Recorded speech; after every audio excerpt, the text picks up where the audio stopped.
Et vous êtes en train de regarder Eurochannel.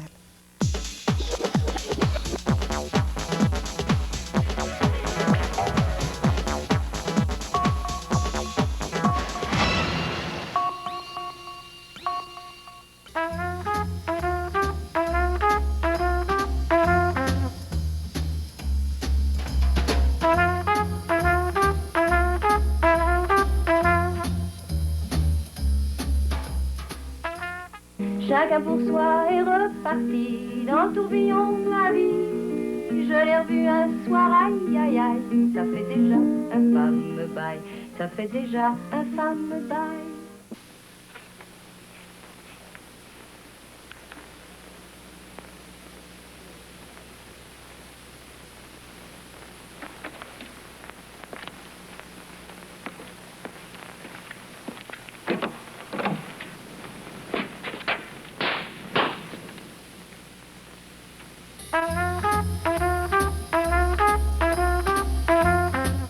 En fait, j'ai commencé à travailler avec Godard. Et Suzanne Schiffman, qui était la script girl et l'assistante de Godard, m'a trouvé sympathique. Et elle travaillait beaucoup avec Truffaut et elle m'a demandé si je voulais être directeur de production chez Truffaut. Bien sûr, j'ai dit oui. Et c'était sur le premier film, c'était Baiser volé. Et puis après, comme ça a bien marché, j'ai fait environ une dizaine de films. Enfin, j'ai fait tous les films de Truffaut, entre Baiser volé jusqu'à Histoire de Adèle H, ce qui fait environ une dizaine de films. Je faisais aussi d'autres films chez les autres parallèlement, mais ça a fait que pendant environ 10 ans, j'ai travaillé avec Truffaut.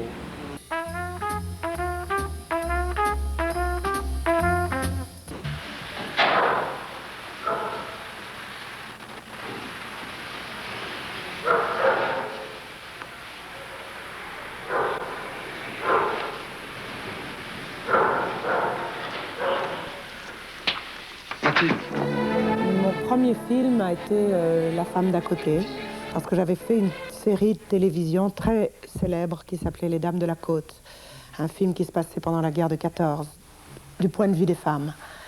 Et donc François Truffaut a vu ce film sur la télévision, comme beaucoup de Français, parce que c'était un feuilleton très populaire, et il m'a demandé de jouer dans La femme d'à côté avec Gérard Depardieu.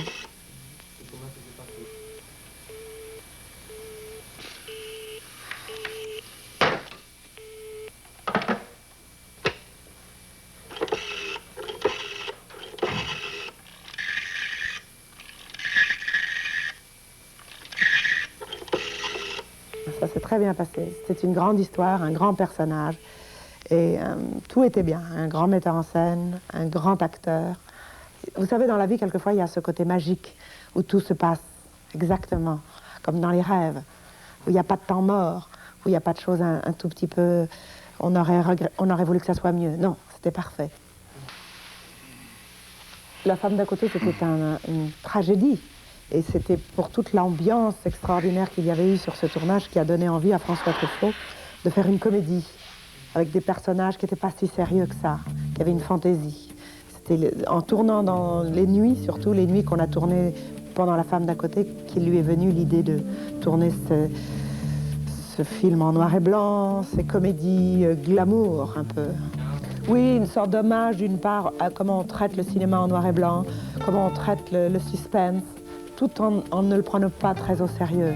C'était la vraie comédie, où la mort et l'enquête sur les morts, c'était un prétexte. Ah ça, je sais pas. Je sais pas parler des metteurs en scène. Je sais pas de quoi c'est fait un metteur en scène. Je pense que le point commun de tous les grands metteurs en scène, c'est l'amour qu'ils ont pour ce qu'ils font, l'enthousiasme qu'ils ont. Mais je ne suis pas une théoricienne du cinéma.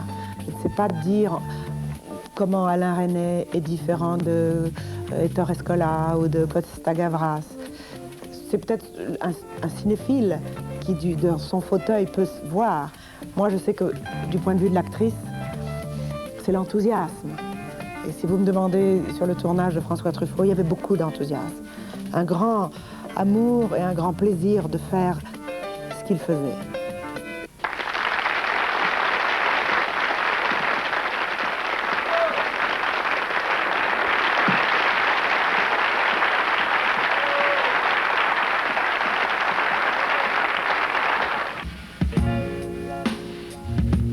Oh ben, François était quand même aussi quelqu'un qui ressemblait à mon enfance et il avait aussi cette fraîcheur intacte, malgré le succès de ses films et, et son art. C'est quelqu'un qui était frais. Malheureusement, maintenant, on n'a plus de personnalité comme ça dans le cinéma mondial. Il n'y a plus ce raconteur d'histoire qu'était François Truffaut, cet homme qui aimait les femmes, cet homme qui parlait aux femmes. Maintenant, c'est souvent des films où il y a de l'action, il y a très peu de films d'amour, il y a très peu de films, je dirais, entre guillemets, des films tendres. De même que la comédie italienne a disparu. Maintenant, c'est la télévision qui font des séries, des soap opéras, des choses, des feuilletons comme ça, mais on n'a plus cette beauté qu'il y avait dans les films de Truffaut, comme dans La femme d'à côté. Il y a très peu de cinéastes du monde qui puissent se donner cette chose qu'avait Truffaut. Je pense que le monde du cinéma a changé avec les Américains qui ont une industrie, qui font de l'art une industrie. Et on voit de moins en moins de ces belles histoires d'amour, toutes simples, qui sont merveilleuses, quoi. C'est dommage. Você não se incomoda se eu sair bocadinho, né? Ah, toma. Segura meu cigarro.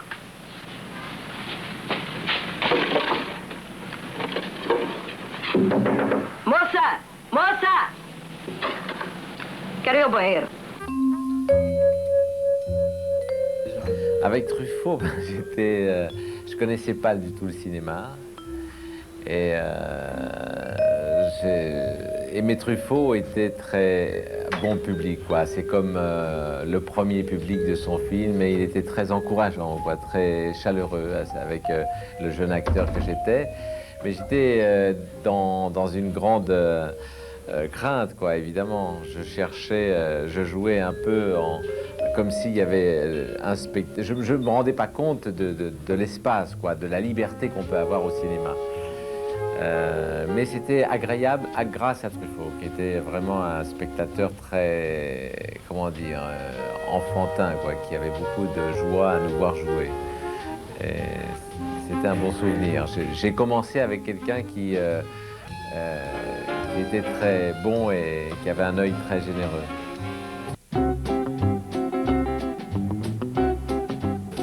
Vous êtes toujours en Amérique?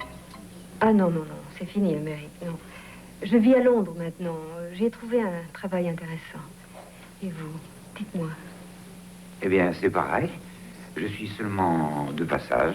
Je vis ailleurs, dans une ville du Midi. Mais elle a un nom, cette ville. Elle s'appelle Montpellier. Quelqu'un me l'a dit. Pourquoi faites-vous toujours des mystères? Faut que je m'en aille, Vera, on m'attend. Moi aussi, je suis attendue. Mais puisque nous sommes là pour une fois, je trouve que nous pourrions nous parler. Eh bien, d'accord. Je vous écoutais. Oh, mais j'ai pas l'intention de faire une conférence ou un monologue. Je pense que ça aurait été très très bien, mais c'est la première fois que je faisais un petit rôle.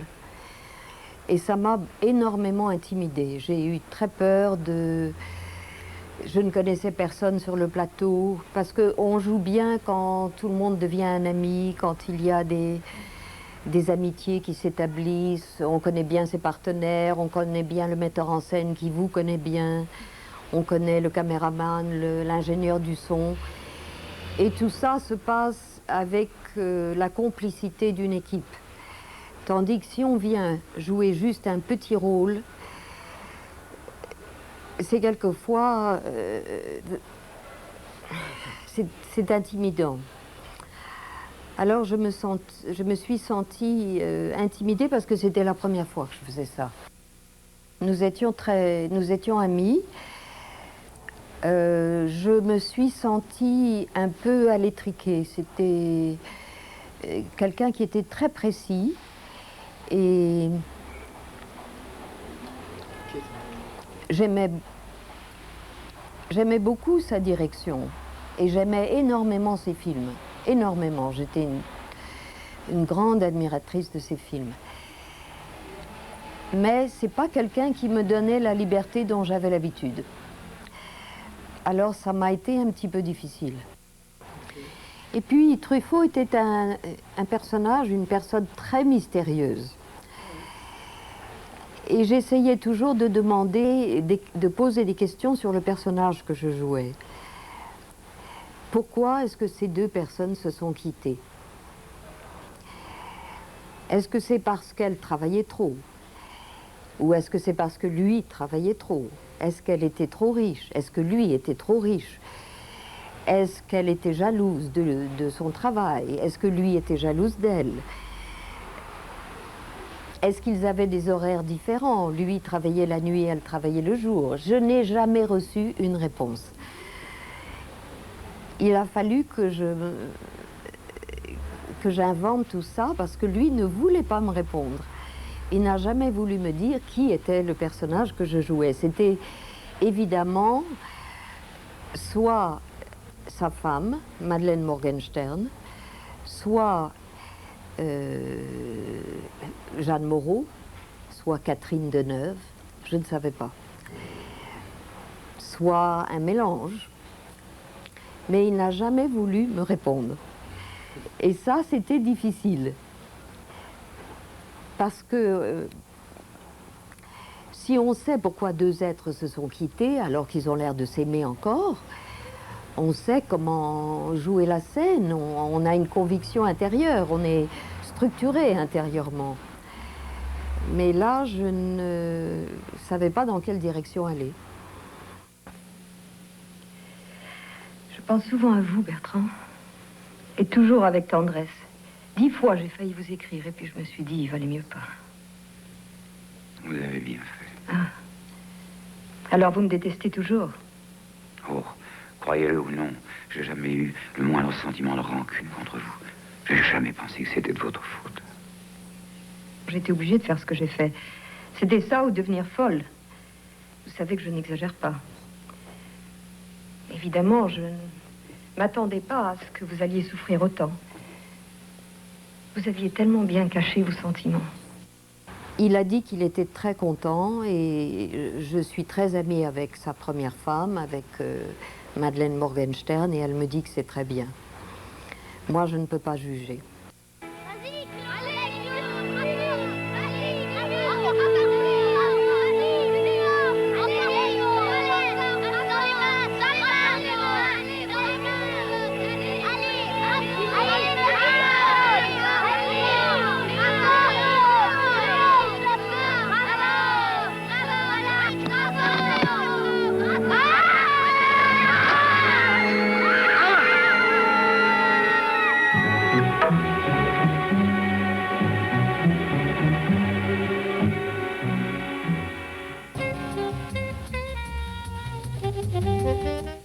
Je pense que c'était l'homme qui aimait le cinéma, et puis peut-être qu'il y avait aussi l'homme qui aimait les femmes, parce que je crois qu'il aimait beaucoup les femmes et que les femmes l'aimaient beaucoup.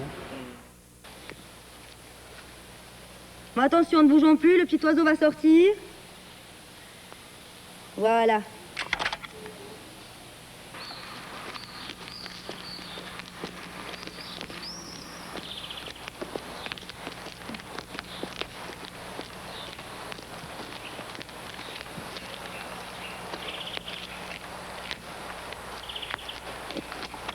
Et touche d'y voir la nouvelle et ta maman sur la gueule.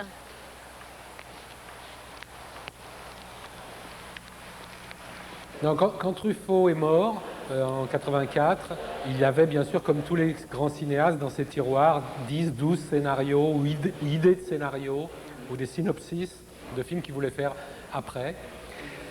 Et il a toujours voulu faire La Petite Voleuse, mais depuis le début. C'est-à-dire que le personnage principal de La Petite Voleuse devait être un des personnages des 400 coups.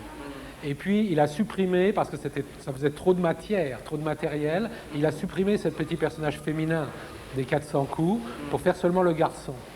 Mais il a toujours dit, je ferai un film un jour sur Janine, qui devait déjà être dans les 400 coups. Et puis, il accumulait des notes, mais il n'a jamais fait le film. Je pense que quand il est mort, en 84, c'était certainement un film qu'il allait faire après, l'année d'après, le prochain film. Et moi, quand j'ai fait un film avec Charlotte Gainsbourg qui s'appelle L'Effronté, Claude Berry, Claude Berry, qui avait les droits du scénario de Truffaut, de La Petite Voleuse, a aimé beaucoup l'effronter, et Charlotte Gainsbourg, et il nous a demandé si ça nous intéressait de faire La Petite Voleuse. Et La Petite Voleuse, c'était un synopsis, c'était pas vraiment un scénario, c'était 20 pages, donc il a fallu réécrire le scénario pour faire le film.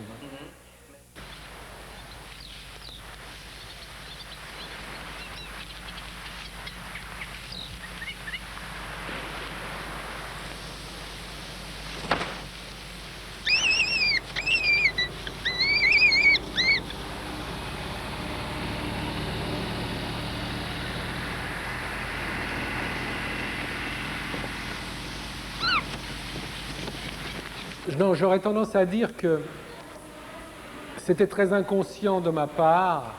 Je pensais faire un film de moi, complètement personnel, mais il s'est passé quelque chose de très étrange. Je dirais que pendant que j'écrivais le scénario, j'avais l'impression que j'avais Truffaut derrière moi, Vraiment, j'ai eu souvent cette sensation, et j'ai eu tendance, c'est vrai, c'est bien ou c'est mal, ça c'est pas à moi de dire, à faire un peu un film à la manière de Truffaut.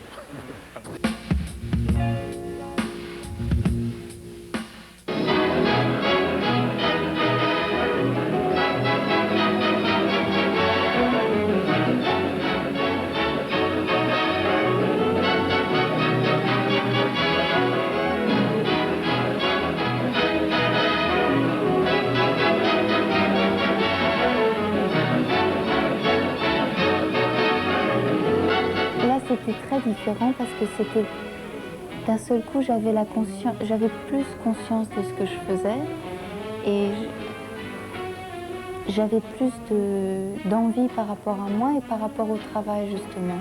Ça devenait, il y avait plus d'efforts, ça devenait, mais sans dire que c'était difficile, mais j'avais plus de volonté de faire quelque chose du personnage et de faire quelque chose de cette histoire. Alors que l'effronté, je m'étais laissée aller un peu. Là, La Petite Voleuse, c'était vraiment un plaisir de jeu, de se laisser diriger par Claude Miller. C'est un de mes plus beaux souvenirs de tournage. J'espère qu'il y a une touche de Truffaut parce que j'adore Truffaut et j'adore son univers, c'est très particulier. Donc j'espère, mais ce serait prétentieux de dire que ça ressemble à un film de Truffaut parce que ça met la barre très très haut. Mais en tout cas, c'est vrai que je ressens l'ambiance quand... juste au travers de l'histoire, quoi.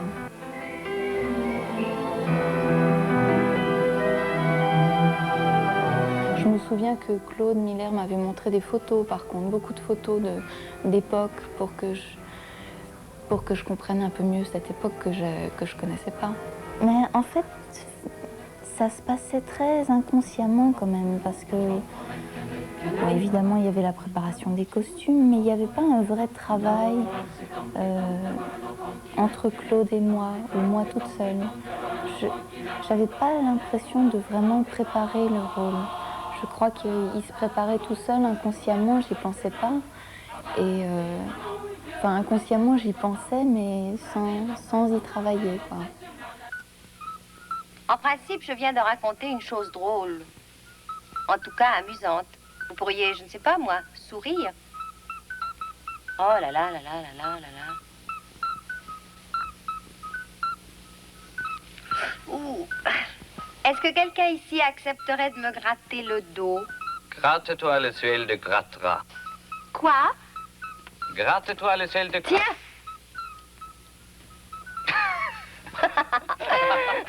Avant de vous connaître tous les deux, je ne riais jamais. Je faisais des têtes comme ça.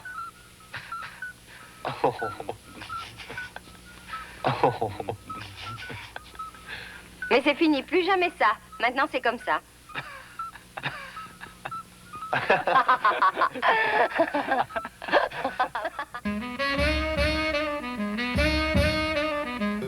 comme on écrivait ensemble dans les mêmes journaux, qu'on avait à peu près les mêmes idées, c'est pas tellement qu'on voulait faire le même genre de cinéma. La preuve, c'est que les films bon, les deux extrêmes, on peut dire, du cinéma possible, c'est d'un côté les films de Godard et d'autre côté les films de Truffaut, par exemple, qui sont vraiment à l'extrême opposé l'un de l'autre. Et en même temps, c'est vrai qu'il y avait un refus d'une forme de cinéma qu'on n'aimait pas du tout, et qui était un cinéma de la triche, à vrai dire, un cinéma du mensonge. Et eh bien, je m'entendais très très bien avec eux. Et quand on écrivait des articles, on était plus proches l'un de l'autre, hein, les uns des autres, quand on écrivait les articles, que quand on a fait les films, finalement. Parce que quand on a fait les films, notre propre personnalité a ressurgi, donc les différences sont apparues beaucoup plus nettement. Quand on écrivait des critiques, comme on avait à peu près la même opinion sur les films, nous-mêmes, nous voyions mal la différence des uns avec les autres. Alors que quand on a fait les films, on s'est aperçu quelles étaient ces différences. Enfin, on est restés amis, bien entendu, le problème n'est pas là, mais c'est vrai que c'était devenu autre chose. C'est-à-dire qu'on était devenu, on se différenciait énormément. C'est pour ça que la nouvelle vague, ça ne veut pas dire grand-chose, parce que autant on était nouvelle vague quand on a commencé. Au moment où on a dit moteur pour la première fois, on était de la nouvelle vague, mais dès le deuxième plan, c'était différent, parce que le premier plan qu'on avait tourné étaient tellement différents les uns des autres que c'était devenu autre chose. C'était pas une école. Je ne crois pas que c'était une école. Je crois que c'était une manière d'utiliser intelligemment des nouveautés techniques, puis quand même d'essayer de balayer un petit peu la poussière, ça bien entendu. Mais d'autres avaient commencé à le faire avant. Ce qu'il y a, c'est que là, il s'est trouvé que c'était presque un élan général pour éliminer, je crois que c'est éliminer le mensonge, éliminer le trucage, quoi.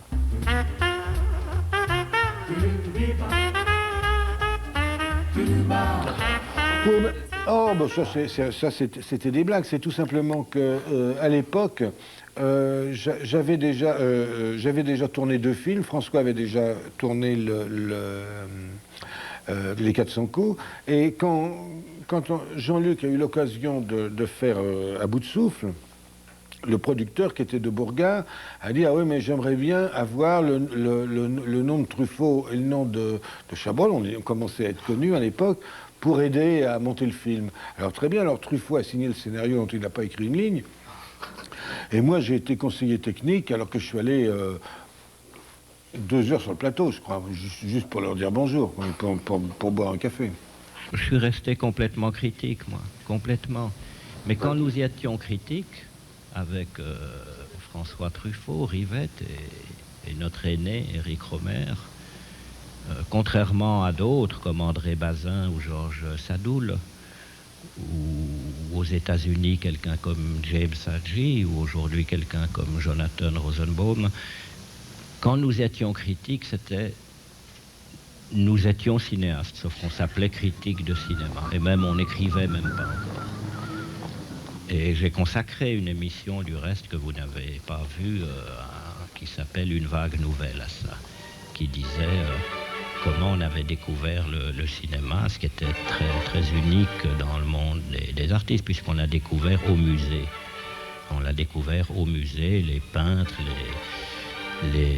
quelquefois les littérateurs ont découvert la littérature dans la bibliothèque de leurs parents, par la bibliothèque municipale. Donc, nous, critiques, on l'était, mais c'était notre façon de faire des films. On ne pensait pas du tout à faire des films. Et puis après est venue un peu l'envie, normalement. Mais parler d'un film de Nicolas Ray, pour moi, c'était faire du cinéma. Parler d'un film d'Hitchcock était faire du cinéma. Parler d'un film underground américain, les premiers Shirley Clark, par exemple, ou d'autres films beaucoup plus anciens, c'était faire du cinéma. Il n'y a aucune différence. Et aujourd'hui, faire du cinéma, c'est toujours faire de la critique, peut-être en plus large. J'aime l'histoire, j'aime les histoires. Et je pense que le cinéma, il fallait faire un peu, si on pouvait, qu'au moins il y ait un cinéaste, puisque c'était moi, ben c'est moi, c'est très bien. Et puis puisque Nicolas était d'accord de m'aider, ben formidable.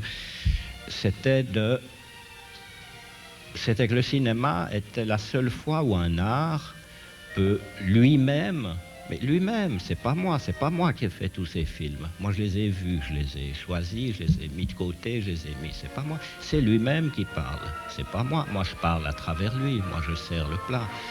Mais il était le seul à pouvoir parler de l'histoire à travers sa propre histoire et donner des sentiments de ce qu'on appelle la grande histoire. Parce que lui-même, si on y met bon ordre, c'est ce que j'essaye de faire, un certain ordre, il parle avec ses propres moyens. Il parle avec ses propres moyens.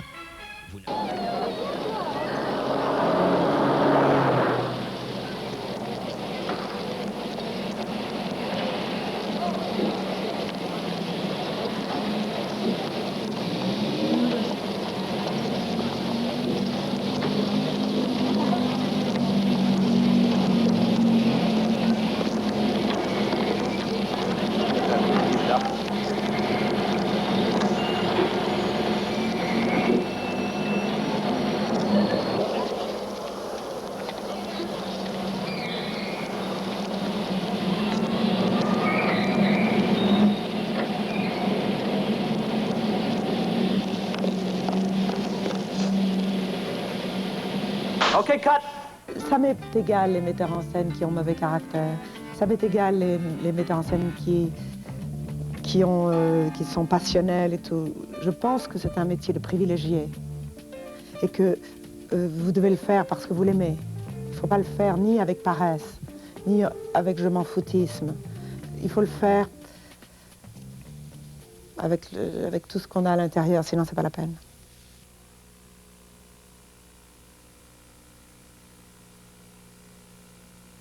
Elle avait des yeux d'opale qui me fascinaient. Il y avait l'ovale de son visage pâle, de femme fatale qui me fut fatale, de femme fatale qui me fut fatale. On s'est connus, on s'est reconnus, on s'est perdu de vue, on s'est perdu de vue, on s'est retrouvés, on s'est réchauffés, puis on s'est séparés. Qui me fascinait, il y avait l'ovale de son visage pâle, de femme fatale qui me fut fatale, de femme fatale qui me fut fatale. On s'est connus, on s'est reconnus, on s'est perdu de vue, on s'est perdu de vue, on s'est retrouvés, on s'est réchauffés.